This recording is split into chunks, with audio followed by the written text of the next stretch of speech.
días con todos. Mi nombre es Sheila Cancha Castañeda, gestora de JRD del Caracao Internacional. El día de hoy vamos a llevar a cabo el webinar sobre la justificación de los retrasos en la ejecución de obras públicas a cargo del doctor Augusto Villanueva, quien es abogado y árbitro independiente con especializaciones y experiencia en arbitraje nacional e internacional y contratación pública y privada. Asimismo, es árbitro adscrito al RNA, OCE, PUC y SIC, así como en diversas cámaras de comercio a nivel nacional. Adelante, por favor, doctor.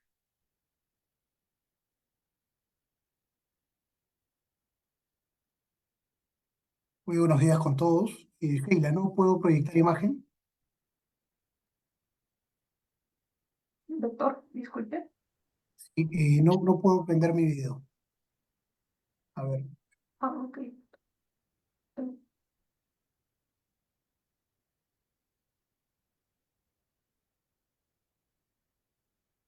Muy buenos días con todos. Sheila, ¿me vas a ayudar con las... Y voy a proceder a compartir pantallas o diapositivas. Un momento, por favor. Ok.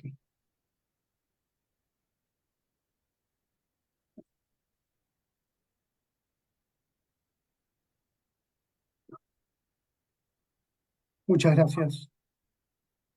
Muy buenos días con todos. Agradezco a Ancagua Internacional por la invitación y especialmente agradezco a Paula y a Milcar por tenerme presente en estas jornadas académicas. Estoy complacido de poder conversar sobre la justificación de retrasos en la ejecución de obras públicas bajo la normativa de la Ley de Contrataciones del Estado peruano. El tema que vengo a tratar, creo yo, se constituye como una alternativa a la presentación de las solicitudes de ampliaciones de plazo.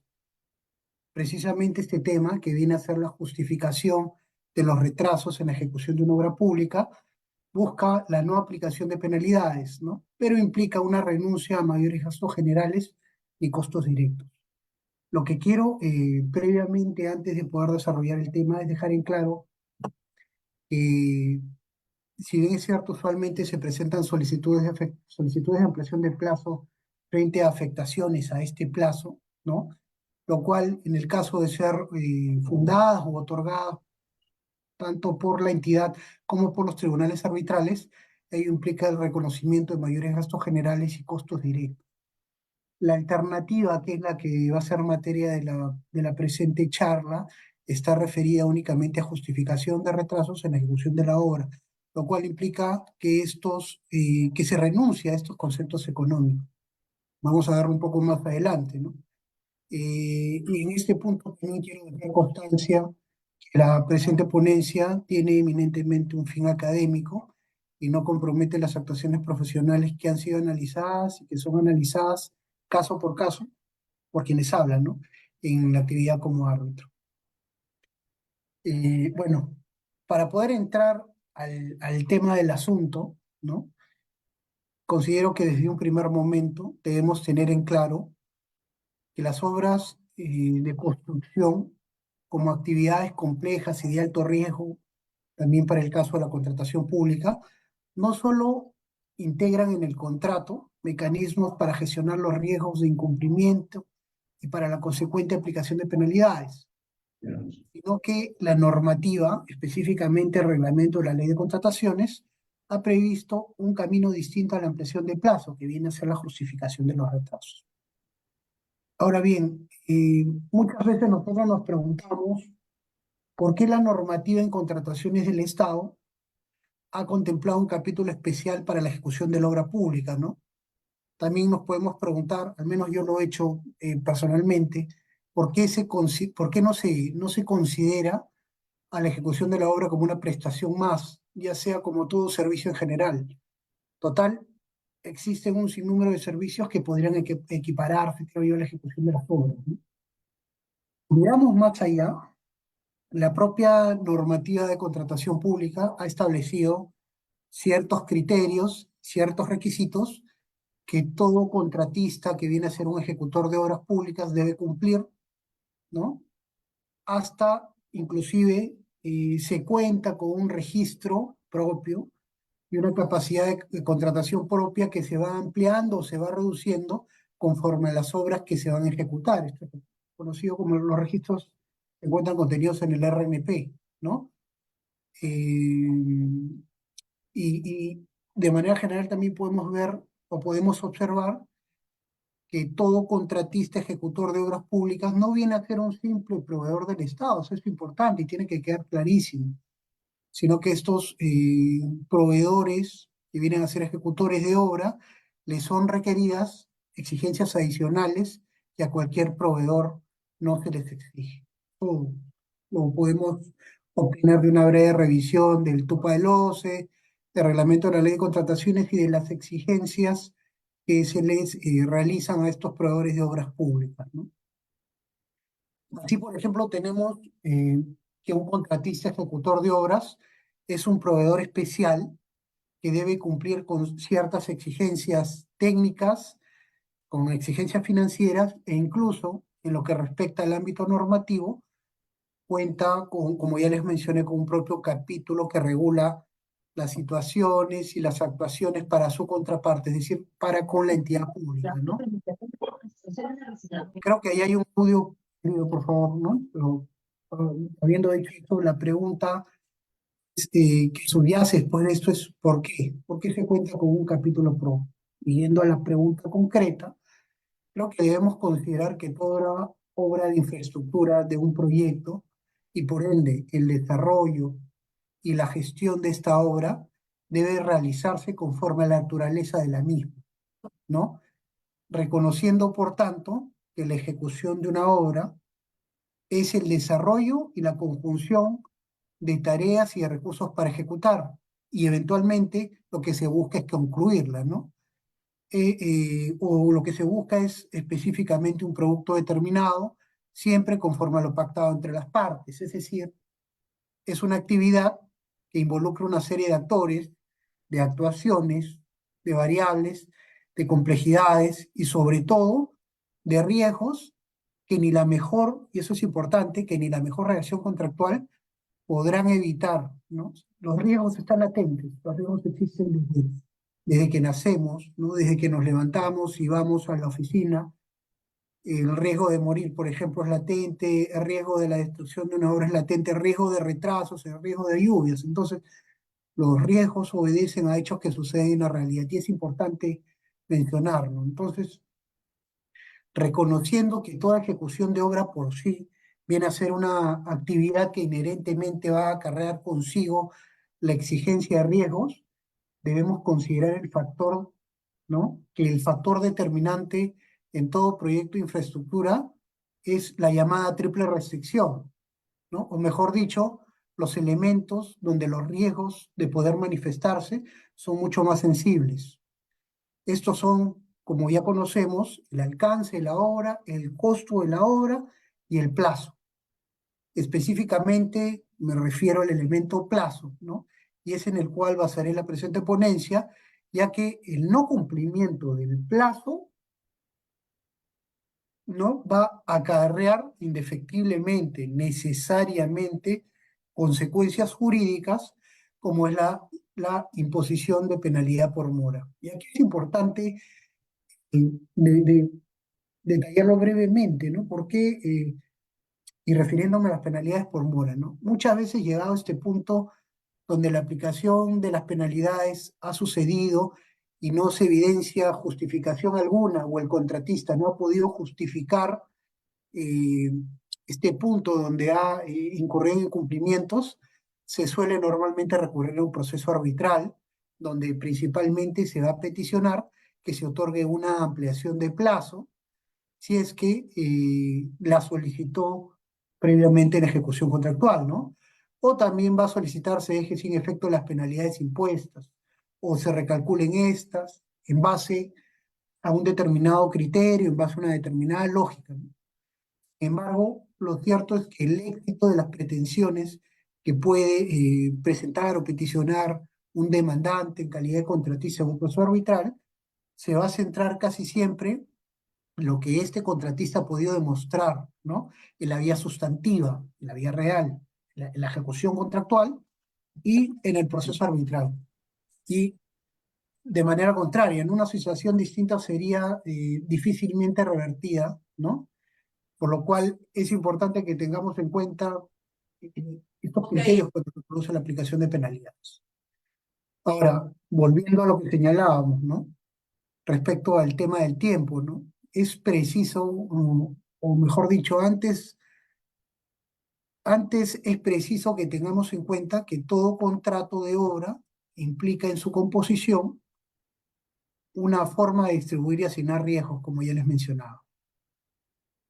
Distribuyéndolos, lógicamente, teniendo en cuenta quién está en mejor posición para asignarlos. Eso depende mucho, se encuentra regulado en la directiva correspondiente del OCE sobre asignación de riesgos, pero la asignación de riesgos se da considerando las obligaciones y las competencias de cada una de las partes que suscriben el contrato. Y así, el cumplimiento del plazo, ya refiriéndonos al plazo per se y específicamente, va a constituir una obligación del contratista, toda vez que con la firma del contrato es el contratista quien asume la construcción de la infraestructura y por ende asume el riesgo de cumplir con la ejecución de la infraestructura en la fecha pactada por este y por la entidad pública, ¿no? Pero antes de ello, debemos considerar también que ha sido un salto evolutivo en materia de contrataciones del Estado el establecer para la seguridad contractual de las partes el inicio de las actividades constructivas, ¿no? Para ello, me permito dar una lectura del artículo 176 del reglamento de la Ley de Contrataciones del Estado. Leila, por favor, la siguiente página, la siguiente PPT.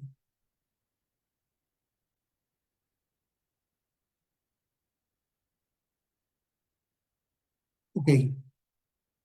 Como les comentaba, la normativa de contratación pública, específicamente el artículo 176.1 del reglamento de la Ley de Contrataciones, nos señala cuándo se produce el inicio del plazo de la ejecución de la obra. Voy a dar una lectura muy breve. El artículo 176.1 nos indica: el inicio del plazo de ejecución de obra rige desde el día siguiente que se cumplan las siguientes condiciones. A, es necesario pues que la entidad notifique al contratista quién es el inspector o el supervisor de la obra según corresponda. El literal B señala que la entidad debe haber hecho entrega total o parcial del terreno o del lugar donde se va a ejecutar la obra. C, que la entidad provee el calendario de entrega de los materiales e insumos que, de acuerdo con las bases, hubiera asumido como obligación la entrega de los materiales e insumos. La D establece que la entidad haya hecho entrega del expediente técnico de obra completo en caso este haya sido modificado con ocasión de la absolución de consultas y observaciones.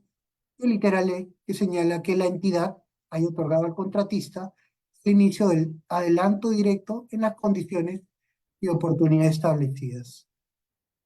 Me permito leer el artículo 176.1 que está referido a las condiciones que deben cumplir para el inicio del plazo de ejecución de obra, ¿no? De esta lectura podemos observar que ha sido el propio reglamento de la Ley 3225 quien ha definido claramente cuándo se debe considerar el inicio de las actividades constructivas, fijando objetivamente, claramente, un inicio del cronograma de ejecución de la obra. Sin embargo, al margen de ello, también es preciso indicar que durante la ejecución de las labores constructivas, lo que venía diciéndoles previamente, pueden surgir una serie de eventos, ¿no? Que pueden estar definidos o relacionados a diversas causas que pudieran o no implicar un retraso en el plazo contractualmente establecido entre las partes. En este punto ya podemos considerar inicialmente el mecanismo de ampliación de plazos para evitar aplicación de penalidades, es lo que se comentó en un inicio. Importante también que tengamos en cuenta que el retraso en la culminación de la ejecución de una obra se va a traducir eventualmente en un incumplimiento y ello, como consecuencia, va a acarrear la imposición al contratista, la famosa penalidad por mora, conforme a los artículos 161 y 162 del reglamento de la Ley de Contrataciones vigente, ¿no? Ante lo cual, una respuesta tradicional, ¿no? Una respuesta común, es que, y unánime, creo yo, entre los contratistas cuando le aplican penalidades, es el formular en el momento una solicitud de ampliación de plazo. Veamos entonces cómo funciona la lógica del mecanismo de ampliación de plazo, que es al que quiero llegar, para poder compararlo con la justificación de los retrasos. Primero, es necesario precisar que toda ejecución de obra parte de una serie de tareas que pueden acumularse conforme al criterio de la ingeniería, ¿no? Y la ingeniería es la que va a detallar la actividad constructiva, ¿no? Lo que en el mundo de la gestión de proyectos se conoce como una estructura descompuesta de trabajo, el famoso EDT. Así, ese conjunto de tareas se deben de desarrollar en un determinado cronograma que en el argot común debería estar amarrado a un calendario que se va a traducir en el plazo contractual que asume el contratista para ejecutar, o mejor dicho, para concluir la obra dentro de los plazos fijados. Considerando ello, el cronograma no solo considera las fechas de ejecución de la obra y de conclusión de esta, sino va a amarrar todas las tareas. Recordemos este cronograma que amarra todas las tareas que tiene que efectuar el contratista, que el contratista debe ejecutar. Así también un cronograma de obra es más parecido a un mapa donde las partes podrán observar las tareas que van a ejecutar, los plazos que tienen que cumplir para esto, ¿no? La intervención de los recursos y ello, este famoso mapa, va a permitir saber el camino a seguir para la culminación de este proyecto de infraestructura, de esta obra pública licitada al amparo de la Ley de Contrataciones del Estado. Entonces, bajo dicho presupuesto, al concurrir un evento que no va a permitir la ejecución de determinadas tareas, el contratista puede solicitar pues la denominada, la ya famosa solicitud de ampliación de plazo. La solicitud de ampliación de plazo va a implicar, como ustedes conocen, una serie de actuaciones formales y es importante que lo tengamos en cuenta. Vamos a verificar la formalidad porque más adelante eh, determinar el cumplimiento del procedimiento formal y la anotación en el cuaderno de obra y principalmente la afectación al cronograma de ejecución de obra van a hacer que esta solicitud de ampliación de plazo sea contenida o no. Entonces, me refiero cuando hablamos de ampliaciones de plazo a actuaciones formales que van a estar destinadas a requerir a la contraparte, en este caso a la entidad, que otorgue un plazo mayor debido a que las tareas que debía ejecutar el contratista en un determinado tiempo no pudieron ser realizadas debido a la existencia de eventos que perturbaron la actividad constructiva. Entonces, de esta forma, de resultar positiva la solicitud de ampliación de plazo, la entidad concederá al contratista el plazo requerido, lo que implica, ¿qué implica cuando se concede una solicitud de ampliación de plazo? Bueno, lo que implica es, se va a adicionar al programa de obra adicional dicho plazo concedido y con ello va a haber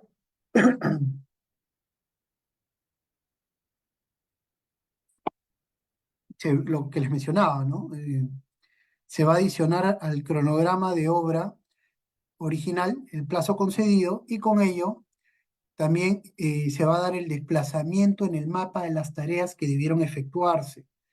Se va a considerar todos estos plazos previstos en la ampliación de plazo dentro del cronograma de obra. Entonces, existe una jerarquización y una vinculación de las tareas que van a definir la ruta crítica, ¿no? Como les había señalado, un cronograma de ejecución de obra se asemeja, eh, muchas veces hemos escuchado este concepto, más a un mapa por el cual un navegante, es decir, el contratista deberá navegar. Considerando lo expuesto y teniendo en cuenta lo señalado en el numeral 162.5 del reglamento de la ley de contrataciones, la forma usual de evitar penalidades o de fiscar o de poder justificar el retraso de estas actividades se da a través de la solicitud de ampliación de plazo. Eso es lo usual, ¿no? Sin embargo, esta solicitud de ampliaciones de plazo, como les estoy comentando, tiene unos aspectos particulares o propios que la tornan en una solución compleja, ¿no? Y que muchas veces resulta impracticable para los contratistas, ello por los elementos y aspectos que son requeridos para su otorgamiento. Siguiente PPT, por favor, la que proyecta el numeral 162.5.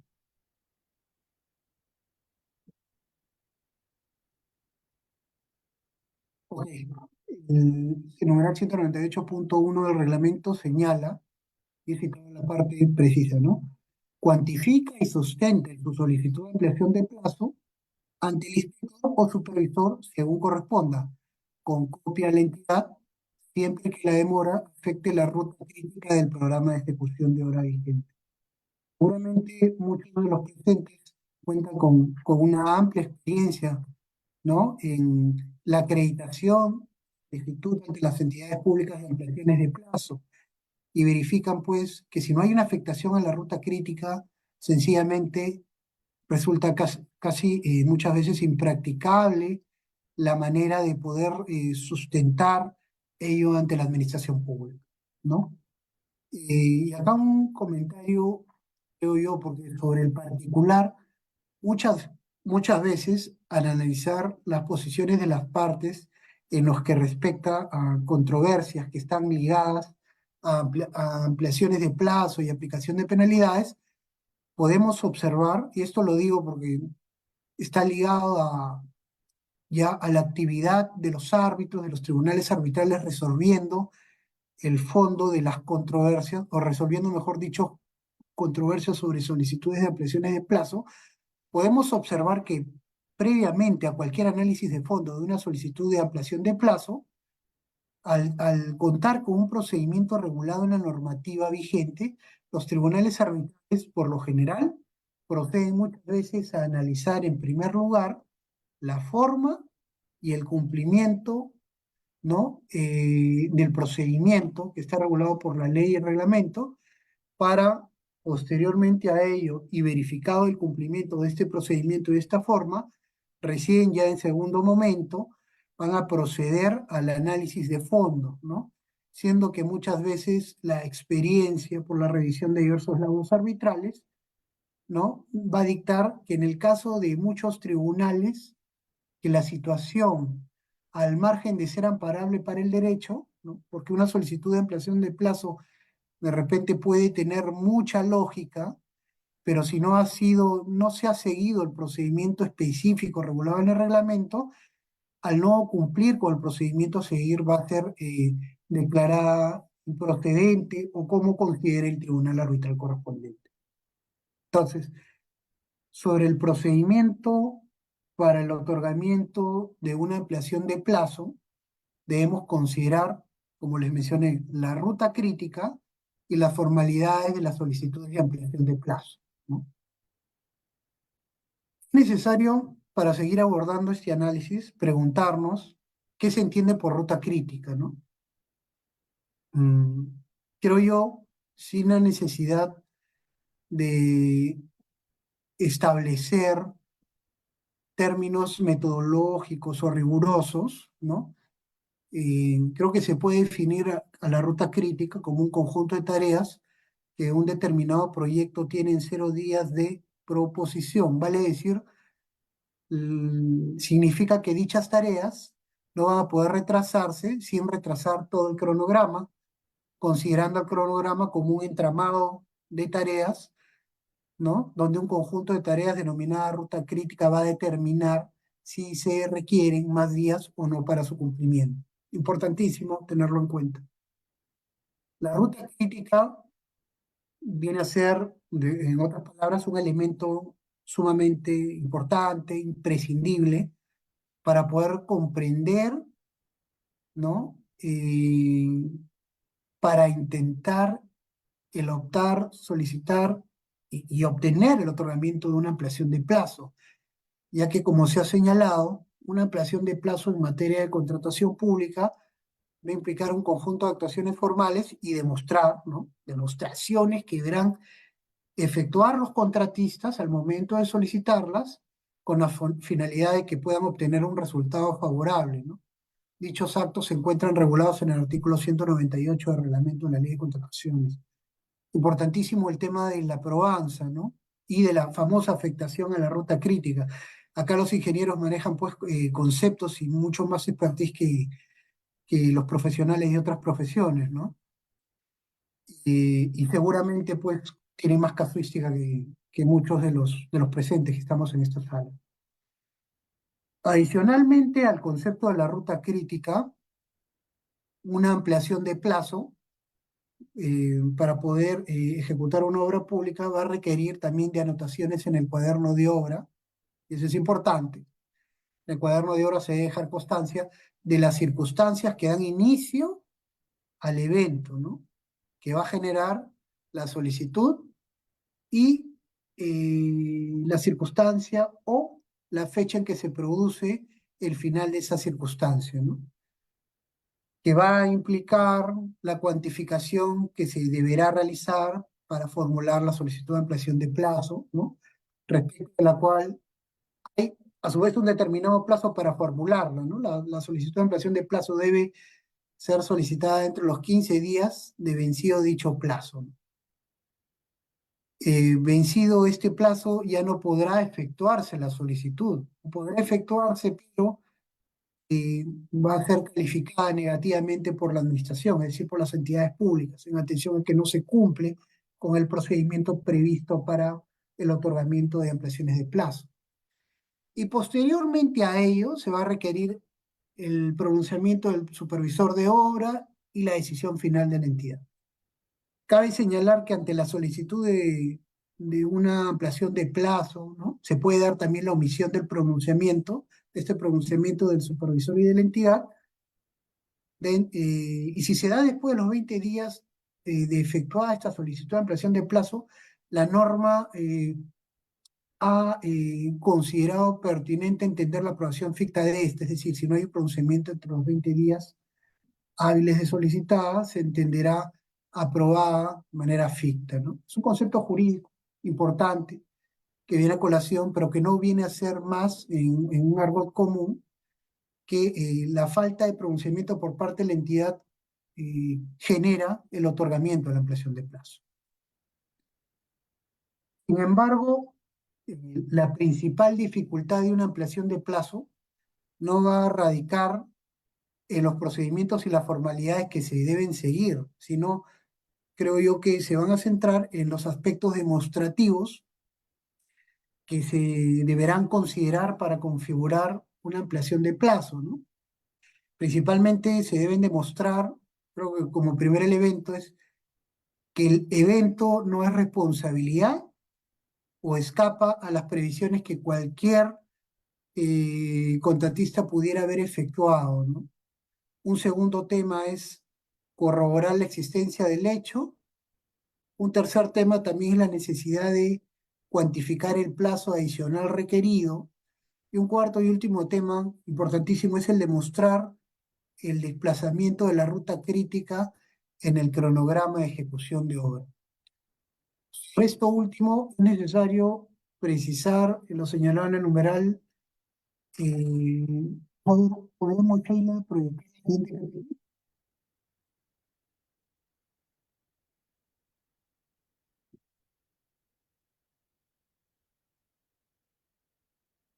Un minuto. La siguiente, Sheila, la siguiente, por favor. ¿Podrías proyectar la anterior? Ok, doctor.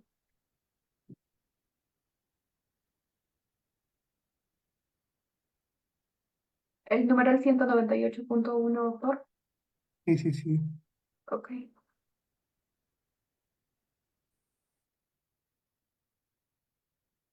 Lo que nos dice el numeral es que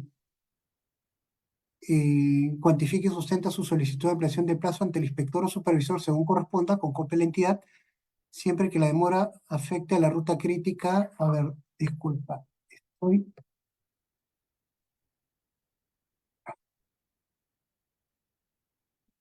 Sí, sí, sí, exactamente. Ahí se visualiza mejor, doctor. Sí, bueno, básicamente lo que se solicita es la afectación a la ruta crítica, como les comenté, ¿no? Este punto es gravitante, ya que puede existir una circunstancia que puede significar eventualmente un posible retraso en la ejecución de una obra, pero al momento de configurarse el cronograma de obra, este cronograma de obra elaborado por la metodología efectuada no va a establecer necesariamente un desplazamiento en la ruta crítica, con lo cual imposibilitaría para el contratista obtener un otorgamiento a presión de plazo, ¿no? Ante lo cual, al no conseguir la reestructuración del plazo contractual, el contratista recaería indefectiblemente en una imposición de penalidad por mora, ¿no? Y esto me estoy refiriendo específicamente, como les mencioné, ¿no?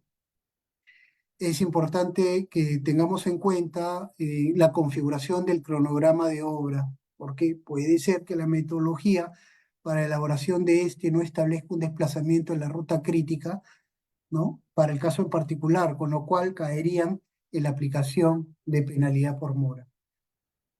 Es necesario mencionar que el estándar probatorio en las solicitudes de ampliación de plazo es, a todas luces, mucho más complejo que una solicitud eh, de justificación de retrasos, ¿no? El estándar probatorio de la solicitud de ampliación de plazo es de mayor complejidad, pues se debe demostrar la existencia del evento generador, ¿no? Se debe demostrar el impacto que se genera en la ruta crítica, ¿no? Se debe cuantificar el plazo adicional, ¿no?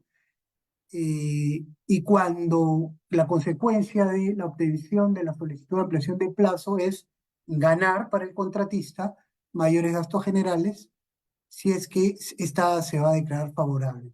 No obstante, debemos tener en cuenta que la justificación de la demora, que ya viene a ser el tema que estoy tocando, que viene a ser materia de esta ponencia, la justificación de la demora tiene, a diferencia de la solicitud de ampliación de plazo, eh, un estándar probatorio mínimo, un estándar probatorio simple. Solo se debe demostrar, cuando hablamos de justificación de demora, solo se debe demostrar que el mayor plazo no es atribuible al contratista, y de esa manera se va a evitar la aplicación de penalidades, pero dejando de lado los gastos generales, ¿no? Eh, por otro lado, hay una última opción que implica, a diferencia de la solicitud de ampliación de plazos, una renuncia a estos mayores gastos generales y una renuncia a los costos directos, ¿no? Como se ha señalado precisamente al inicio de la charla, las obras de construcción como actividades complejas y actividades de alto riesgo, en el caso de la contratación pública, no solo integran en el contrato mecanismos para gestionar el riesgo de incumplimiento y la consecuente penalidad por este incumplimiento, ¿no? Sino que la normativa ha previsto un camino distinto al de la solicitud de ampliación de plazo, es lo que quiero tocar, la justificación de retraso. Este es un mecanismo de índole normativo que está previsto en el 162.5 del reglamento. ¿Podemos, por favor, proyectar? Parece que la siguiente PPT cita la 162.5. Ok, doctor. Ya se encuentra proyectado. Muchas gracias. Un momento, por favor.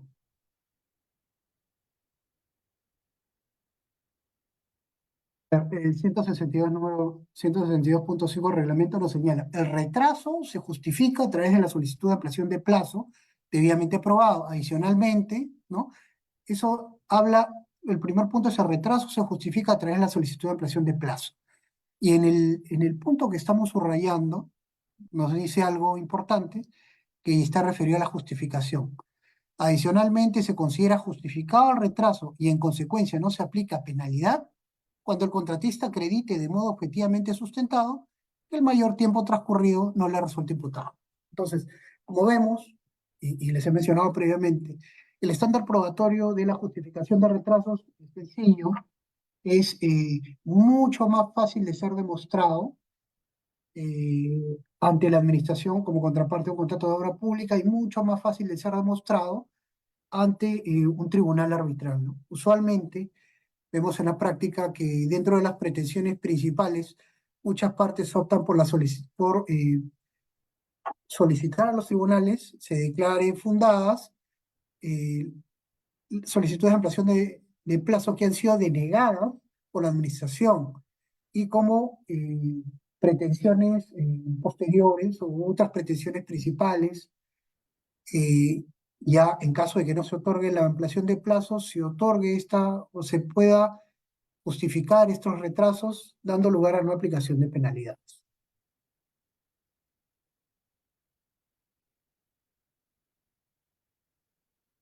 Ahora bien, el, como se observa, la propia normativa ha establecido que el mecanismo por antonomasia, ¿no?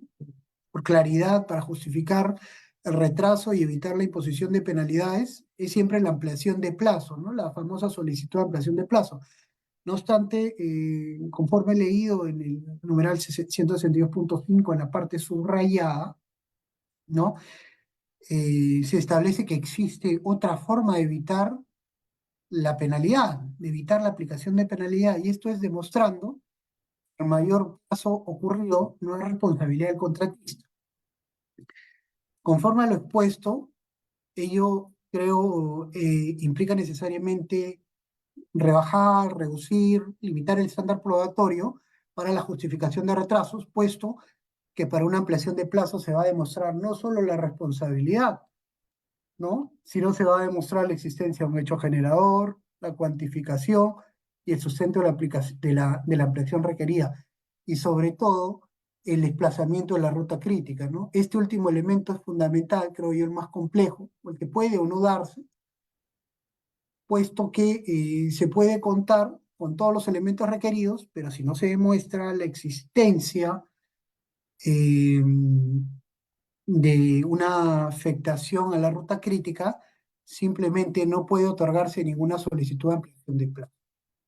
Por otro lado, en una justificación de retraso, el contratista no debe demostrar el desplazamiento a la ruta crítica, sino simplemente debe demostrar el retraso, ¿no? Debe demostrar que este retraso no es de su responsabilidad o no se generó por una razón atribuible al propio contratista este, ¿no? Debiendo tener también especial cuidado que con ello la normativa no ha requerido la existencia de un hecho fortuito o de fuerza mayor, sino como lo he mencionado ya al momento de la lectura del artículo, solo se requiere demostrar que el mayor plazo no ha sido responsabilidad del contratista, lo cual establece a dicho mecanismo como una opción viable ante la imposibilidad de postular una ampliación de plazo, ¿no? Es decir, si no puedo presentar una ampliación de plazo, una opción viable ante la denegatoria de esta, o saber que no se va a poder considerar todos los elementos que se requieren para declarar fundada una ampliación de plazo, se puede optar claramente con la justificación de los retrasos. Finalmente, un aspecto importante a señalar es que si bien la justificación del retraso va a constituir un mecanismo eficiente para evitar, para que los contratistas eviten la aplicación de penalidades, lo cierto es que este mecanismo, que es la justificación de retrasos, como ya, como ya le hemos dado lectura, no va a considerar de ninguna manera el otorgamiento de mayores gastos generales, como sí lo haría una ampliación de plazo, ¿no? Es por ello que si bien constituye un elemento de última opción, se considera que recurrir a este significa que se van a evitar las penalidades y lógicamente pues los contratistas deben conocer que al peticionarlo esto implica una renuncia a los gastos generales que pudieran generarse en este mayor plazo. Esto ha sido la ponencia que tuvo a bien Ancagua encargarme. Bueno, agradezco el El tiempo asignado, ¿no? Lo he culminado dentro de los 40 minutos solicitados. Muchas gracias. Gracias, doctor. Pasamos a la ronda de preguntas. Por favor, solicito a los asistentes realizar las preguntas por chat o pueden encender el micrófono. Gracias.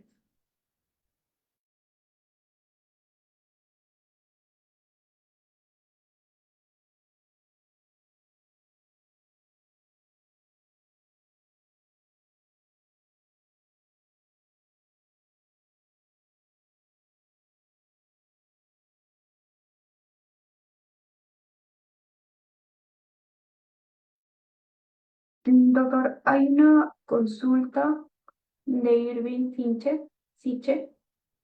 Según entiendo, este artículo, el análisis de cronograma para ampliación de plazo es un análisis retrospectivo, ¿es así?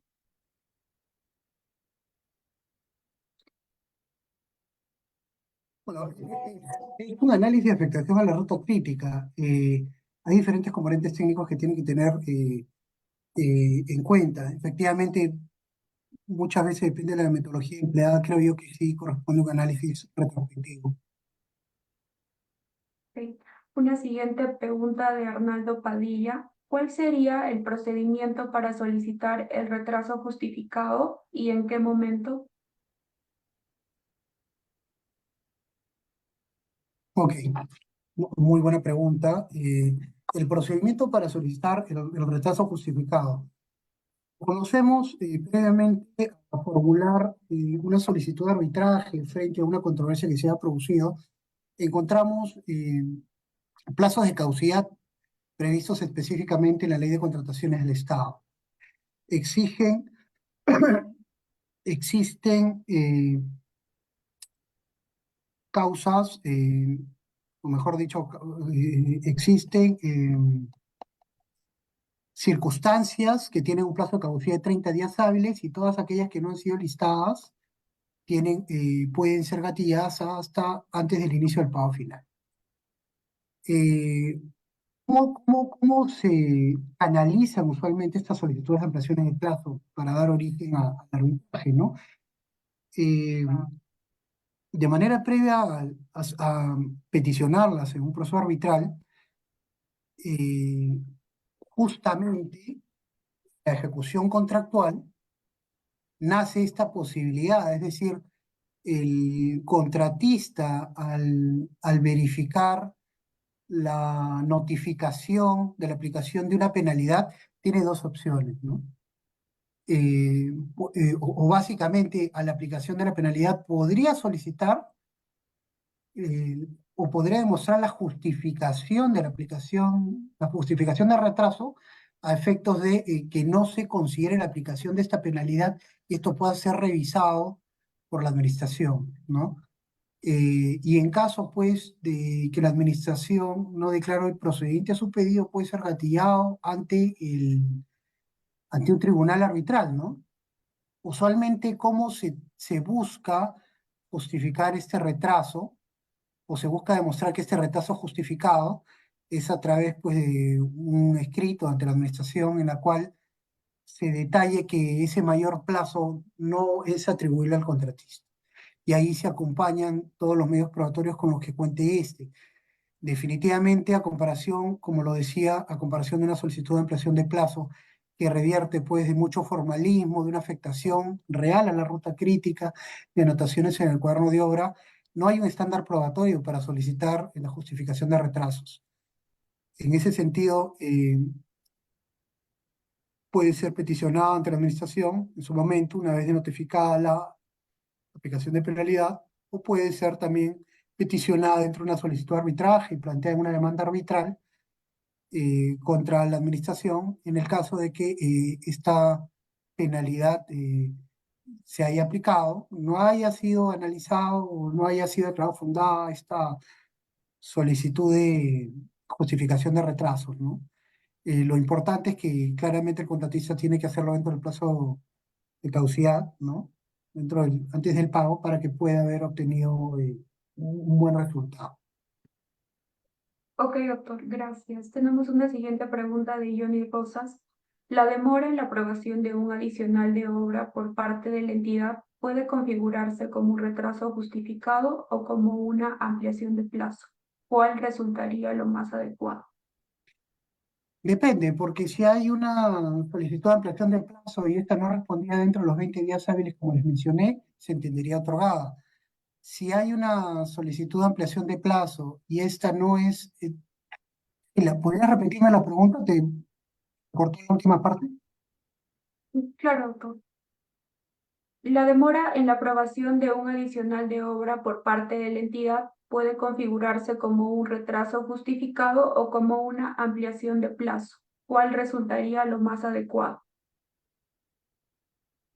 Bueno, si se demuestra la necesidad del adicional de obra, existe pues, porque se produce muchas veces en la ejecución contractual un reconocimiento propio de la administración de la necesidad de este adicional y tiene relación o no con el resultado final, que es recibir la obra al 100%, definitivamente creo yo que puede ser materia de una justificación de retraso. Ok, doctor, gracias. La siguiente pregunta de Luis Mendoza. ¿Cómo se aprueba el retraso justificado? ¿La entidad emite una resolución? Ok.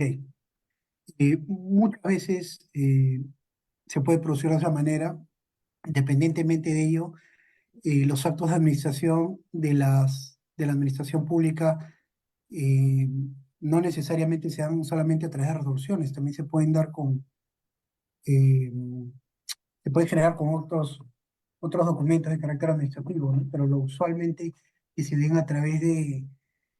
darían a través de una resolución, si es que así se encuentra especificado en si es que así se encuentra especificado o regulado, no sé, a través de directivas de la entidad pública, para que la aprobación de ese tipo de actos puedan ser concedidos a través de una resolución. Lógicamente, por lo menos debería tener la misma denominación o la misma calidad del documento que impuso la aplicación de penalidades.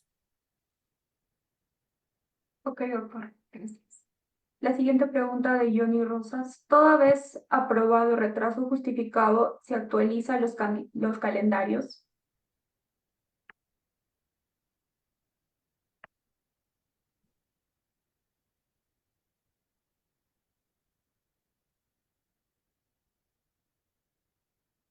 Es una buena pregunta. De repente ahí algún ingeniero quiera complementar esto.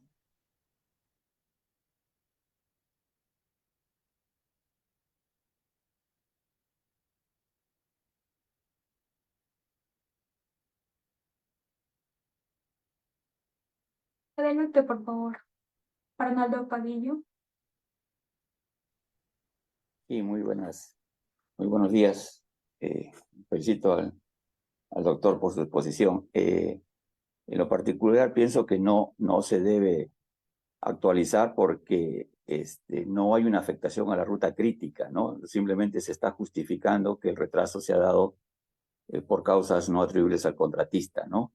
Entonces, por lo tanto, la norma solo dice que se actualiza el calendario cuando se aprueba una ampliación de plazo, ¿no? No cuando se da una justificación, ¿no? Entonces, en mi punto de vista, no debiera actualizarse el calendario.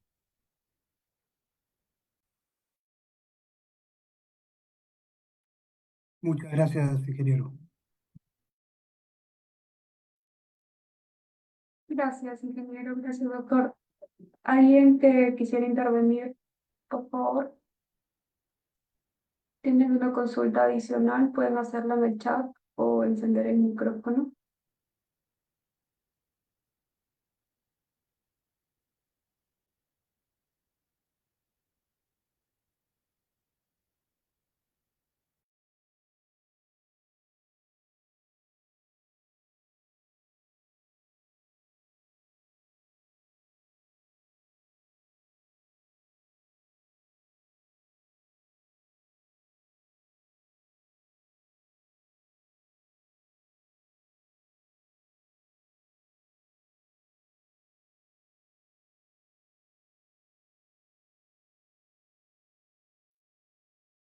Sí, doctor, no tenemos más preguntas. Muchas gracias por su participación, gracias a todos por asistir. También agradecer al Centro de Arbitraje y Resolución de Disputas en Cabo Internacional por brindar talleres en materia de contrataciones con el Estado, JRD y arbitraje. Muchas gracias por su participación, que tengan un buen fin de semana. Gracias, doctor. Muchas gracias, Sheila. Muchas gracias, Ancagua. Muchas gracias a todos. Tengan un buen fin de semana. Hasta luego.